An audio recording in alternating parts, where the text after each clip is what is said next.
Nadya, Hutagalung.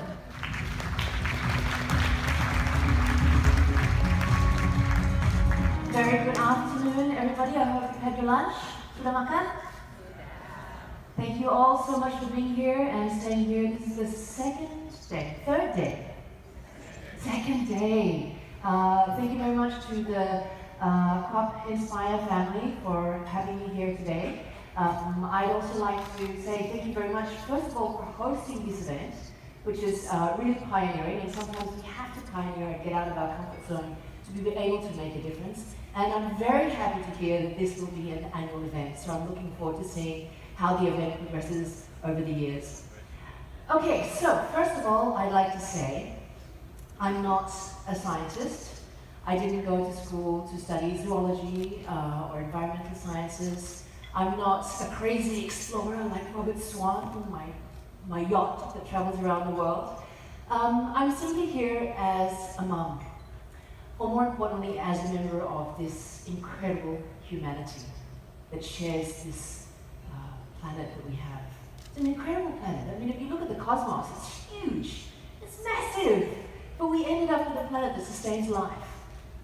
So there are many stories out there that can be told, and sometimes we're overwhelmed with information.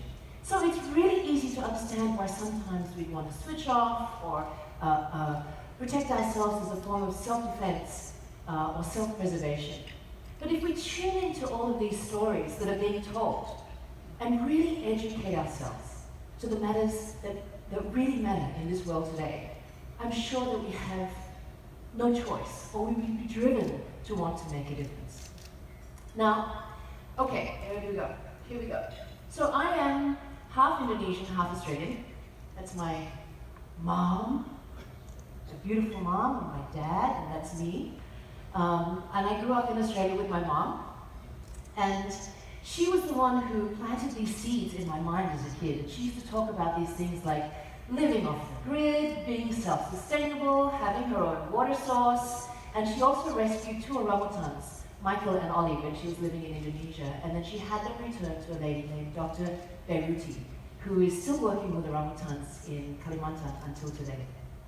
So she planted all of these seeds in my mind, and I really had no idea what she was talking about. What does it mean to be living off the grid? What does it mean to be self-sustainable? And then she explained to me about how the world was going. She was super progressive then.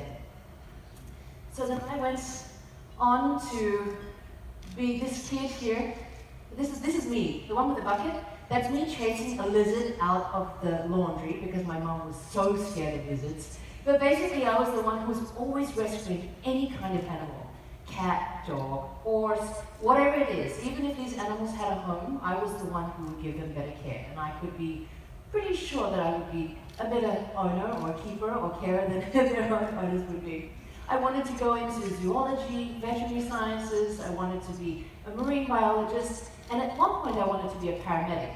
So you could see the passion was there. From the very beginning, I always wanted to rescue, and not much has changed, much to my family's disappointment.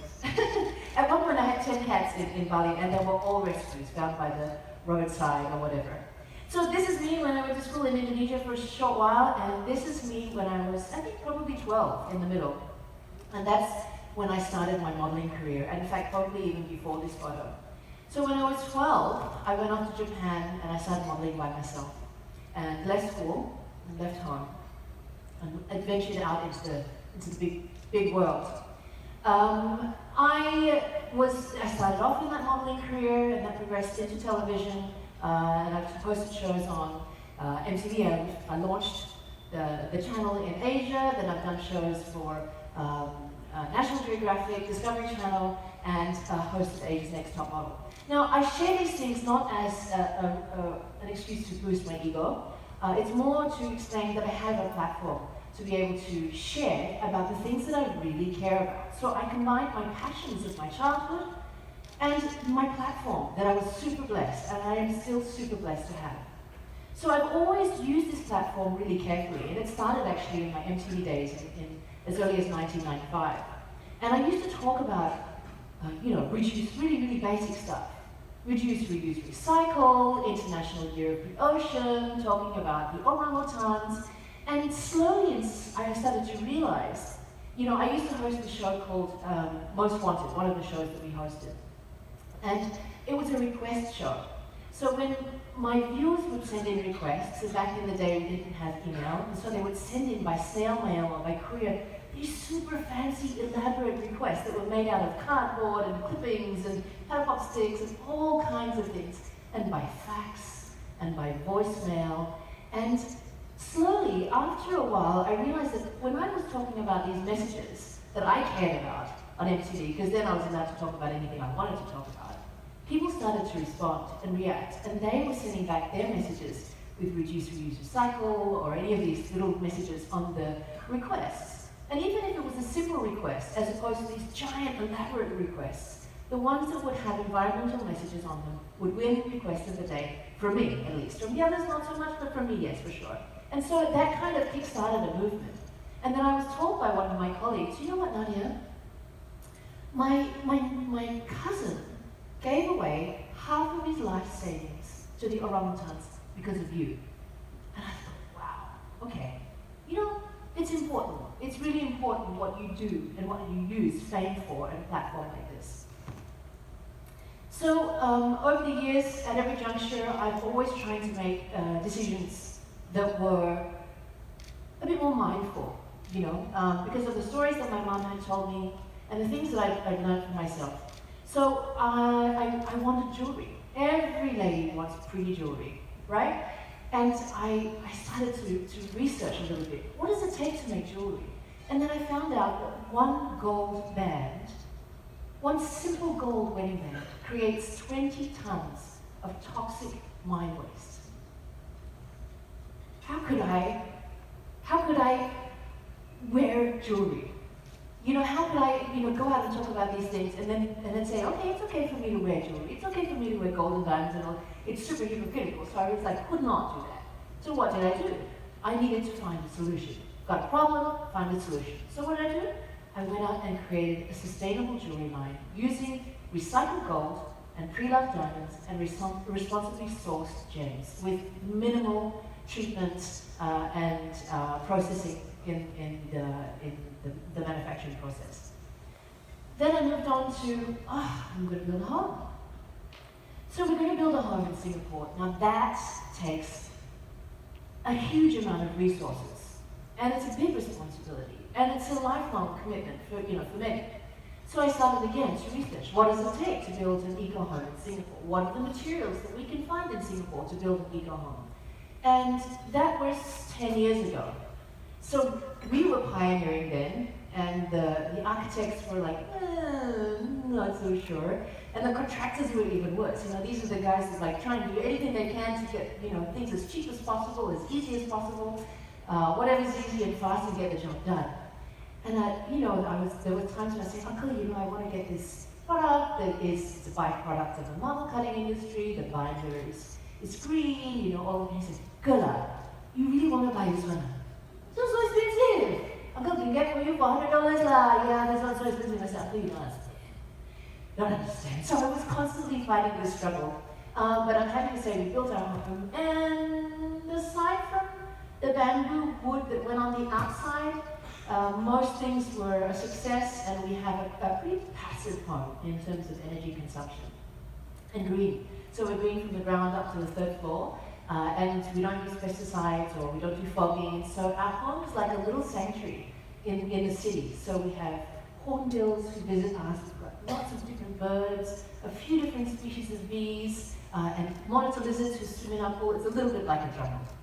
Anyway, I went on to share about this process of building a green home in Singapore, and I built a blog called Green Kampung, which started as a blog sharing my trials and tribulations, finding all of these eco products in Singapore and the process of building. And it grew into covering everything from lifestyle to business to food and fashion. Then in 2013, I met a woman who changed my life. This woman is Dr. Tammy Matson, and I was so lucky to be where I was at that time. Her husband is Andy Wrigley, who is the co-founder of the Earth Hour movement, which is with WWF. And they moved their offices from Sydney to Singapore. And so we had a gathering with Tammy, and she was at this Christmas gathering, and she was telling a story. And there was a group of people who had been to Africa the year before.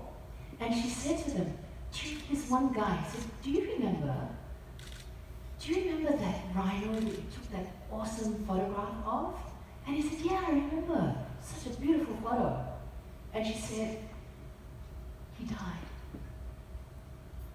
And I looked at her and I said, why is she talking about an animal that died, but she's smiling?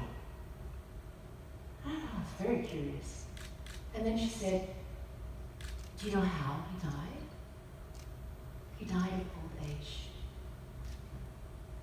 And I was like, wow. That's the thing. I mean, yeah. And so she went on to talk about elephants and rhinos and the situation in Africa and the demand that was being created because of the Asian consumers. And I was really sort of blown away. I mean, as I said, I've been talking about these environmental things since the 90s. My first conference was 1996 or 97 when I spoke about orangutans.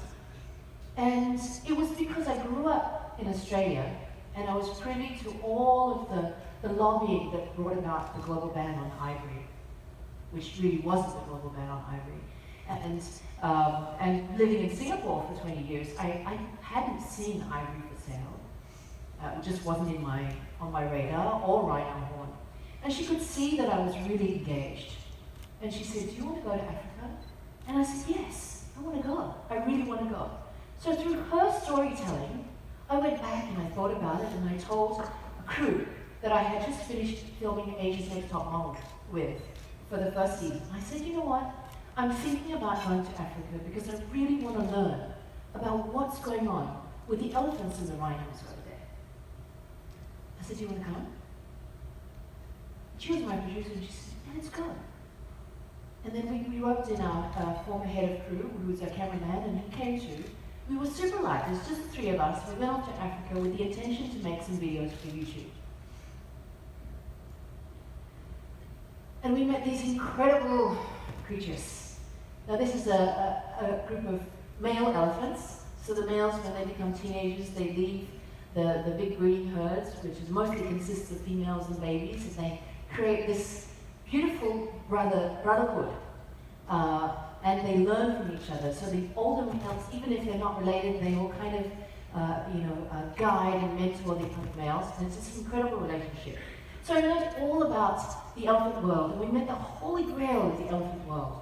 Everything from the pioneers of science coming out from Save the Elephants, Ian Douglas Hamilton, Cynthia Moss, who's been doing the longest running study of elephant family behavior, Richard Bonham, who he's at the front line of the anti-poaching world, and flies this tiny two-seater plane and sits really proudly if I was there. He said, you know what, they've never figured out how to shoot me down because it's a war. It's not just humans killing elephants, but it's humans killing humans who are trying to protect the elephants because of this ivory. It's crazy. Anyway, so he said to me, you know, they've never figured out how to shoot me. They haven't figured out that you have to shoot in front of the plane to hit the plane. And actually, not long after I left, he did get shot down, but survived. And these are the wild people who are all trying to protect the elephants, all the wildlife in Africa. And then, of course, Dame Jackie Sheldrick, who runs the orphanage for all of the baby elephants who are killed, because unlike in Asia, the female elephants also have large amounts of ivory, so they get taken as well, which is really damaging because elephant societies are matriarchal, and the wisdom and the knowledge of the migration trails and where you get food is all handed down from generation to generation. So I was having lunch with Cynthia Moss and Richard Bonham. Richard, who is, mind you, he's by his own sort of description as a crusty old second generation Kenyan. He's an incredible guy. And Cynthia and Richard were talking about this elephant named Tim. And Cynthia said to Richard, have you seen Tim? Have you seen him? He's in the park. And oh, he looks incredible. And he's in us. And I was looking at these two people who have been working for decades with elephants, and these elephants. So they see them every day. And I was like, there must be something really special about this elephant. So I said to Richard before we jumped into that little plane of his and I said some prayers, I said, Richard, can we please go and find Tim? I want to see what's so special about this guy. So this is Tim. This is Tim. And his task, can't see it here, but actually it's almost touching the ground. He's one of 100 elephants left in the world of this size. In the world. 100.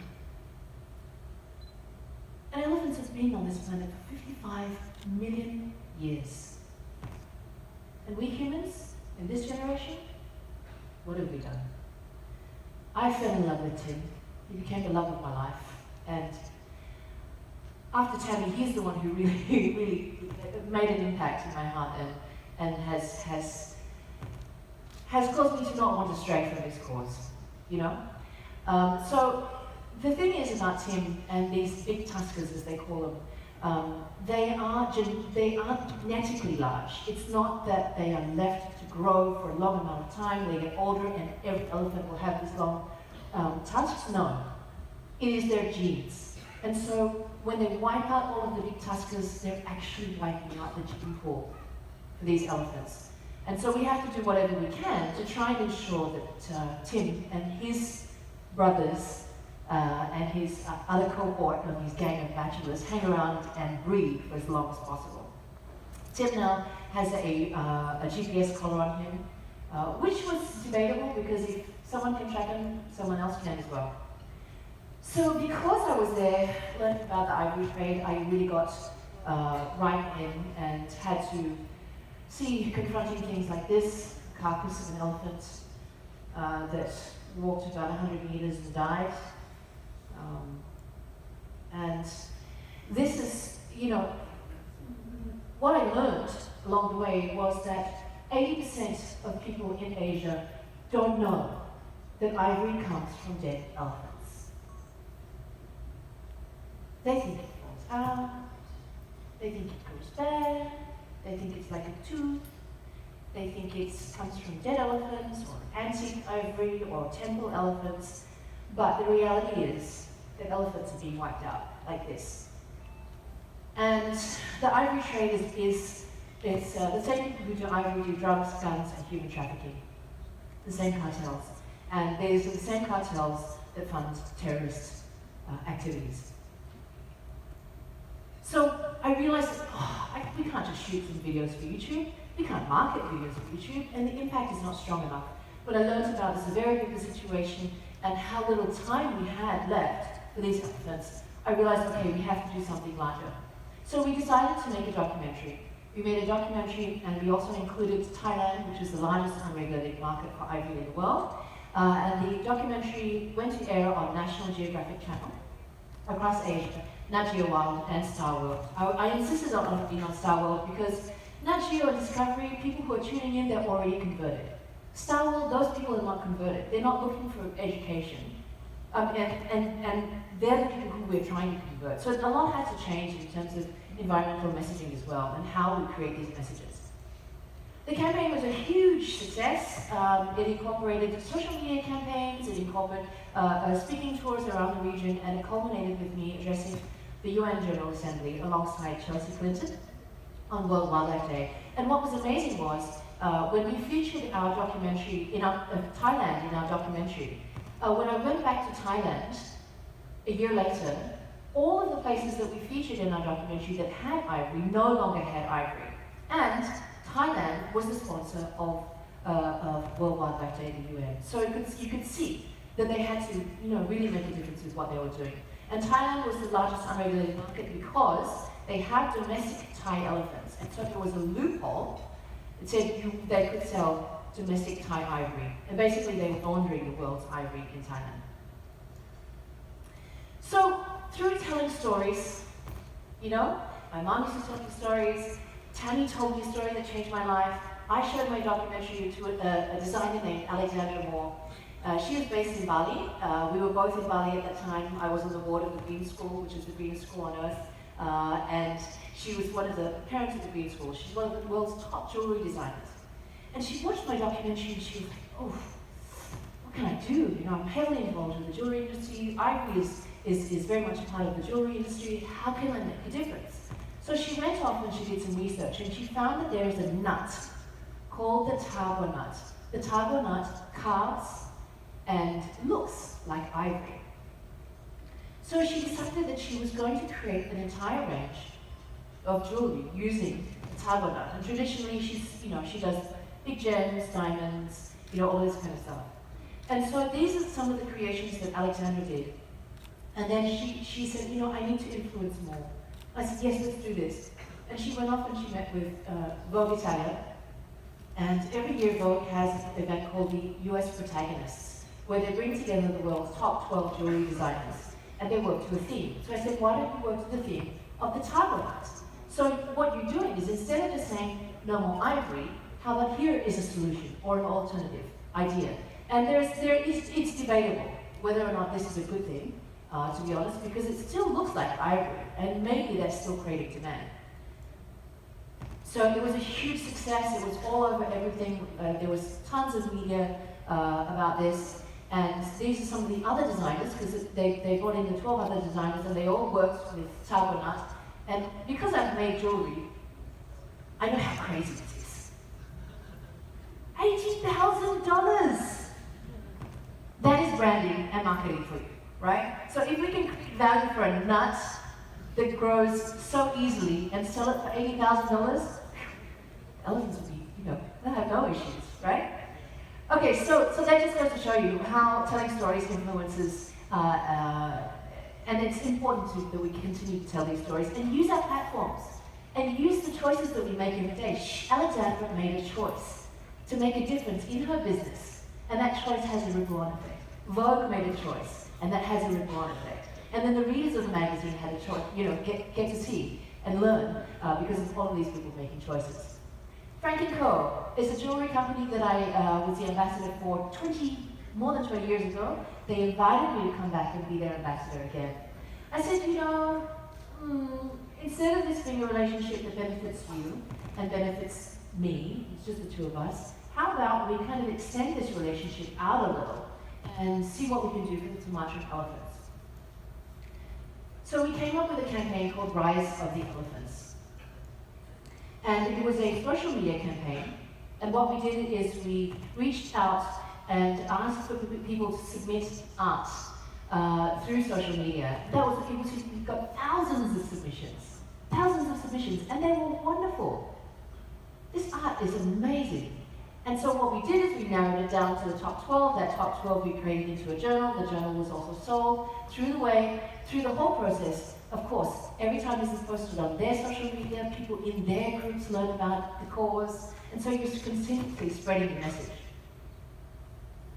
This relationship between Frank & Co. and Let Elephants Be Elephants managed to raise quite a bit of money, and that money is going to the Sumatran elephants. So it's taken me some time to really find a cause or people working on the ground that we could align with. And over the years, since I've been working with elephants, people have been reaching out to me, asking for the recipe for baby elephants, for milk. Because the orphan elephant milk for elephants, orphan elephants, is very particular. And it's one of the most critical things in the survival of baby elephants, and their psychological care as well. So when an elephant is orphaned, and the elephants that have been orphaned up till now, that I've seen in this particular center, as far as I know, every baby that's come in has died. And they die very sad and quite tragically, because they don't have the nutrition right. They're basically dying of dysentery because they're an endangered, critically endangered species. They can't be put down because the facility that they're in is dangerous. They break a hip. Because they've broken a hip, they get lifted up by a harness. The harness breaks the ribs because they have got poor nutrition. Baby elephants left to die in a pool of their own feces. So it's very sad. So I, a few weeks ago, saw this baby elephant on Instagram. She was posted on the Instagram of a photographer named Paul Hilton. He's a wildlife photographer. And I reached out to Paul, who I'd only met in passing once at the Green School. And I said, Paul, what is the nutrition like for this baby? And he said, I don't know. And I said, okay, I think we need to go and figure out what's going on. What happened, if you can see her foot here that looks blue, she was actually caught in a snare, which is a trap. It's a wire that's set up in like a loop.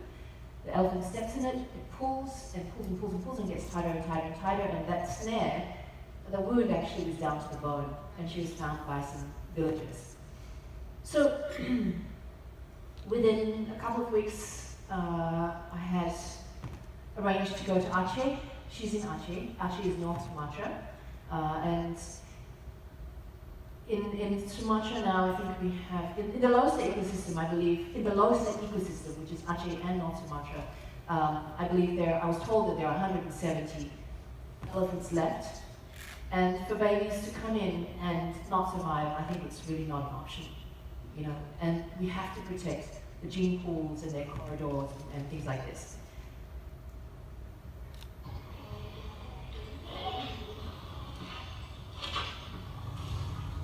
So when we got there, we realized that actually this foot was what was of main concern. Not the original injury, which is healing quite well, but the other foot seemed to be dislocated or broken at one of the joints. And unfortunately, the facility and the vets didn't have enough X-ray film or the right X-ray machines to be able to properly assess the injury. And even when they did do an X-ray, it was sent to a specialist in Florida, and he couldn't read it because the quality was so bad. So it's, you know, seeing her was really depressing, seeing the conditions that she was in, given I'd seen what they do with the orphans in Africa, how well they look after them, and all of the things that are needed for baby elephants. And when I saw her, it was really depressing, but what it did is it put a fire in my belly. It put a fire in my belly to not stop, and to really figure out what's going on, not only for me, but all of the elephants in Sumatra. So what I learned while I was there, I'm constantly learning. For me, it was a learning expedition. I'm not a professional, as I said at the beginning. I'm not a scientist or a zoologist or a vet. I'm just learning and trying to figure out what it is that I can do. The little things, I'm the mouse. What can I do, you know? So the potential roads that will cut up the Lhosa ecosystem are going to divide what's left of the areas of elephants. And what happens there is the elephants don't like to cross roads. They won't. And then they're stuck in these little tiny pockets of elephants. And what that does is it messes up the gene pools, and then they just die out. Like this little population over in this corner, and this little population over in this corner, and then they just die out. So it's really crucial that we see what we can do about those roads that are pending. We need to identify migration trails by GPS tracking to help to mitigate the human-elephant conflict issues. So what did I do about that? I said, okay, let's order some collars from Africa. I had some collars, GPS collars made in Africa, and they're currently sitting in my house. And in the next couple of weeks, I'll be bringing them over to Indonesia to help to mitigate. Because really what's happening is, because of the plantation areas, the humans are moving into elephant areas, and then the elephants are staying in their trails that they've been walking for thousands of years. You know, because they walk the same trails all the time. It's not like, oh, hey, there's a person, I'm going to go around this way, or this village, I'm going to go this way. It's like, no, my mama told me to walk this way, I'm going to go this way. You know, so no, then if we can identify those trails, and hopefully then we can work with the governments and work with the villages to help to move them out of the way of the elephants. We need to build some kind of sanctuary, and so what I did is I have somebody who's my mentor. His name is, oh gosh, why did his name just slip my mind? He's been working with orangutans for decades in Sumatra, and he is really a champion. He's one of the only organizations in the world working with great apes who is actually rewilding great ape populations. So what we're going to do is we're looking at setting up something in North Sumatra as opposed to Aceh. This is a dream, mind you.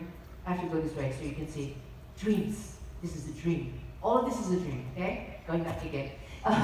So we need to look at how we can privatize conservation as well. And this is what's really good with an investment firm, is you need to understand how to privatize conservation, because sometimes the governments just can't manage. For example, May and the organization that she sits under, this year their budget is $400,000, not just for elephants, but it's for conservation resources. Next year, it's election year, they have $80,000. They can't do anything.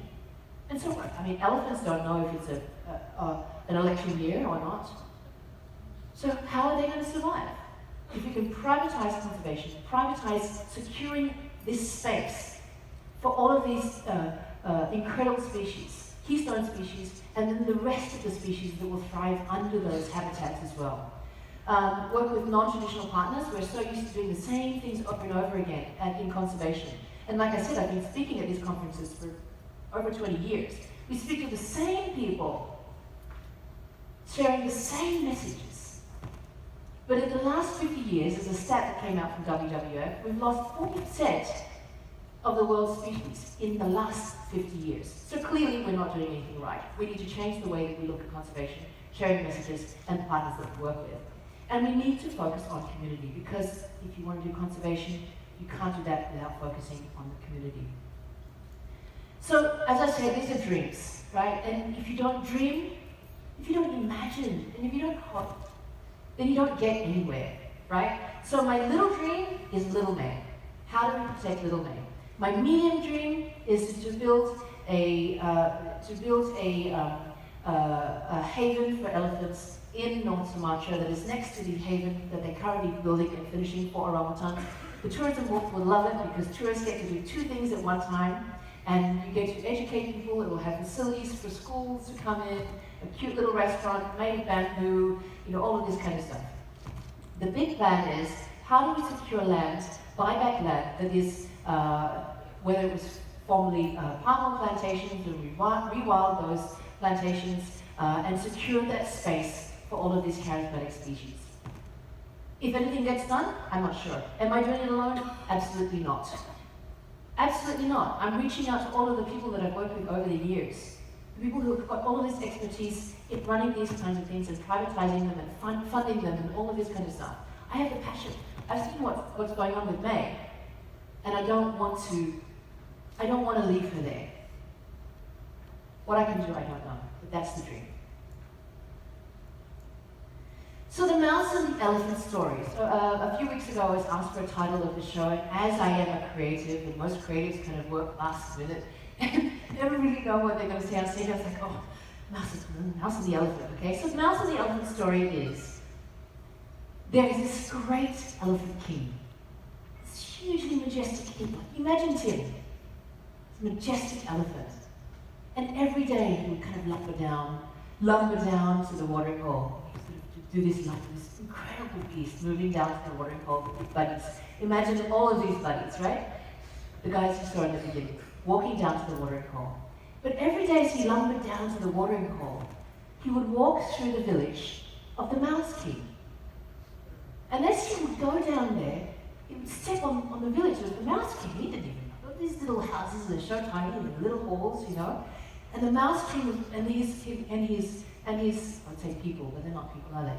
Subjects. And his mice would, scurry and try to get out of the way, but sometimes they couldn't do it fast enough. They couldn't get out of the way fast enough, and lo and behold, they'd become, squashed mice. So after a while, the Mouse King was like, oh, I have to do something about this. I can't let my mice and subjects be killed all the time by this giant beast. So he plucked up all this courage, and he sort of fluffed himself up, and he went to go and confront the Elephant King. And he went to see the Elephant King, and he said, Elephant King, can you please not walk that way to the watering hole? Because every time you do, we get trampled on, and that you kill some of my subjects. And the Elephant King, this great majestic king, he stood there, and he listened. He listened with empathy. And he used compassionate intelligence, and he said, Mouse King, I will find another way to get to the watering hole. Don't you worry. I won't come and squash your kingdom anymore. And so the Mouse King was quite taken aback, and he was shocked that this huge, humongous creature that had been trampling on them for, however long, was so readily willing to change his ways, or change his direction to get there. And he said, oh, Elephant King, thank you so much. Whatever it is I can do for you, please let me know, I'll do it for you. Elephant King would go, oh, I am the Elephant King. What could you possibly do for me? I am the king of this area. And the Mouse King says, they're very well there, thank you so much, and off he went, And as time went by, one of the bachelors from the Elephant King's herd came and found the Mouse King. He said, oh, Mouse King, please come. The king needs you right now. The king needs your help. And so the Mouse King rallied up all of his little members of his mouse tribe, and they all went off to find this king that needed help. And when they found the king, he was wrapped up in a poacher's net. This incredible beast, wrapped up all of this rope net around the Elephant King. So the Mouse King and his buddies all set about chewing away, nibbling away at all of this net. Each of them, these tiny little mice, one by one. And so they freed the Mouse King, they freed the Elephant King.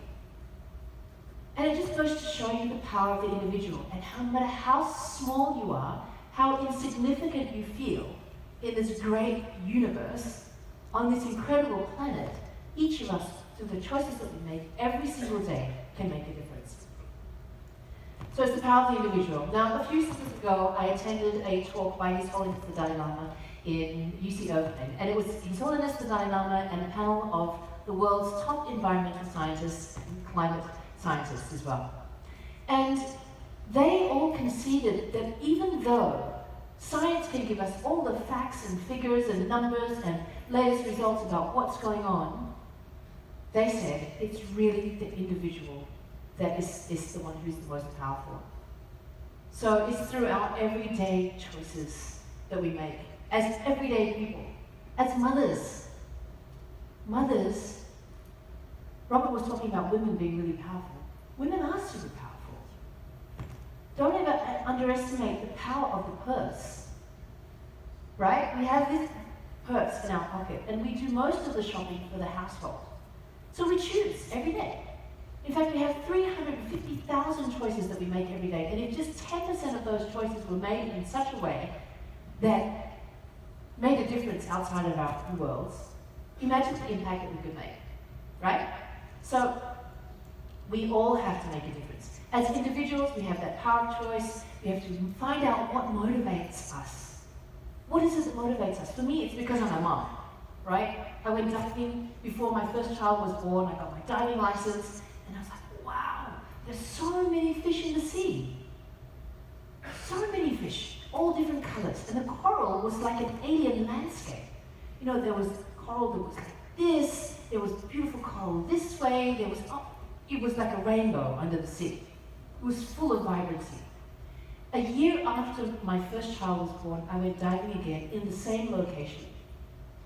And I was absolutely mortified. I was so shocked.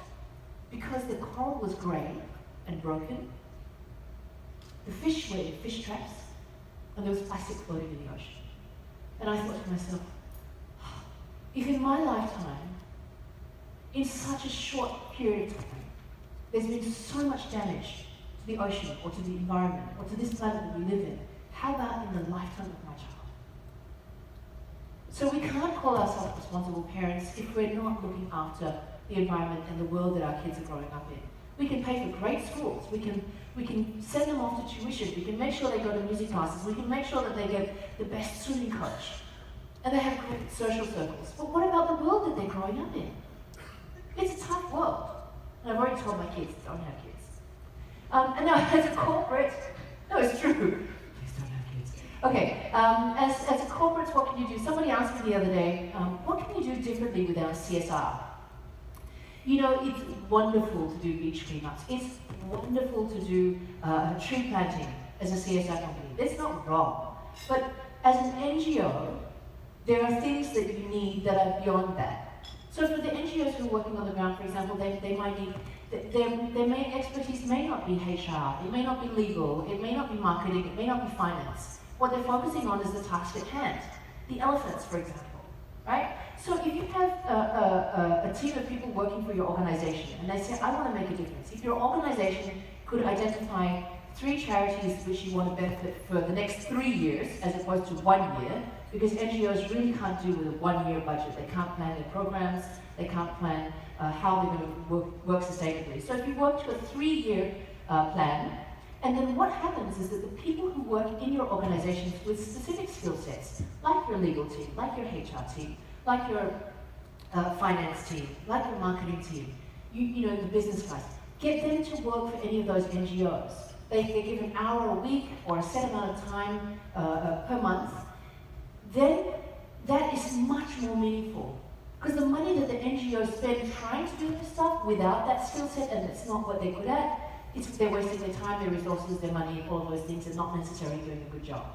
That time and money can be better spent on the actual causes. So you guys get your CSR done. The individual who is working on those little projects, whether it's the legal team or whatever, they get the feel-good factor, which benefits the individual. It also benefits the corporation. Because everyone knows when you do something good, you feel good, right? Do you agree? Okay, who has done something good that made you feel good? I don't believe it. So little people, put your hands up. Oh, come on. Okay, you need to do it, okay? I can tell you firsthand how satisfying it is to make a difference. Yes, thank you. Okay, so that's basically my message, and my message really is about, please don't think that you don't make a difference. And find your motivation. Find your why. Find your reason. For me, it's my kids. It's plain and simple. I'm a member of this humanity, and if I don't make a difference, nobody else will. Thank you so much. Thank you, Nadya, for this thoughtful presentation, sharing your hopes and dreams and ideas. Please can you stay on stage for a plant from the Free Tree Society. This is an NGO that believes all of us have a role to play in protecting the planet, no matter how small or simple that action is. Step 1, can you please do the honors?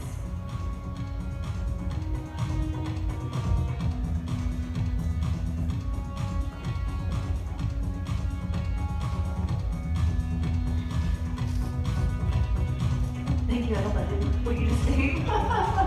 Okay, thank you. Seatbelts. Thank you so much. Thank you so much. Good luck. Thank you. Thank you, Nadya. Thank you.